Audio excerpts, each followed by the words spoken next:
Thanks for that. Well, of course, here at Good Day Columbia, we want to continue the South Carolina flood recovery. And happening today, local counselors are making sure those affected by the flood get the help they need. Joining me now is Sarah Williams and KRISTEN Moreland. Ladies, thank you so much for being here this morning.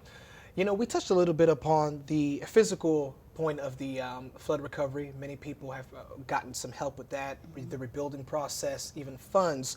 But there's a more deeper issue here, Sarah. Yes, there are emotional needs that some people may not have addressed yet, and those types of needs are depression, anxiety, and maybe even some trauma from their experience, grief and loss.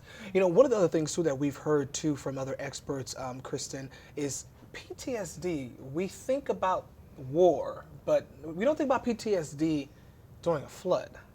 Right, right. One of the reasons that I wanted to do this group is because of living through Hurricane Katrina back in Gulfport, Mississippi. And after being a part of that 10-year recovery process, you know, I've been able to watch people experience the long-term effects of the devastation of an unexpected natural disaster.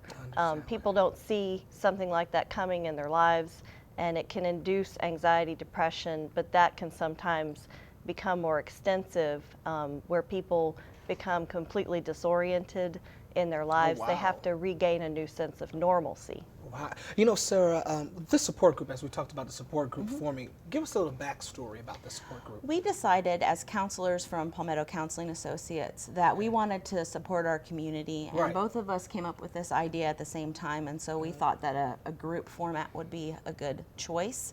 And so we wanted to do this in order to be able to assess the needs better, and then we can address those needs once we're in the group. Wow. KRISTEN, this is you all recently started it, and I know while you're explaining it, we're actually going to have a full screen up to kind of show folks when you all meet. Talk to us about when you all started, when do you all meet? Okay, we started the first Wednesday of January. We're going to be keeping the group up as long as we have attendees. We meet at 7 o'clock on Wednesday nights at Christian Life Church, which is on Bush River Road at the intersection of Bush River and Ashland. It is at a church, but we're welcoming anybody of any background. We just want to be able to provide emotional support. Exactly. And Sarah, as a counselor, obviously you all are doing this apart from, like, you know, work. Yes. How important is it as a counselor that people actually are heard? Like you can actually share with someone, because someone might be fearful, like, I don't want to tell you how I really feel. It's very important to be heard, and I think people recognize that they want to be heard, and we want to give them that platform, that opportunity.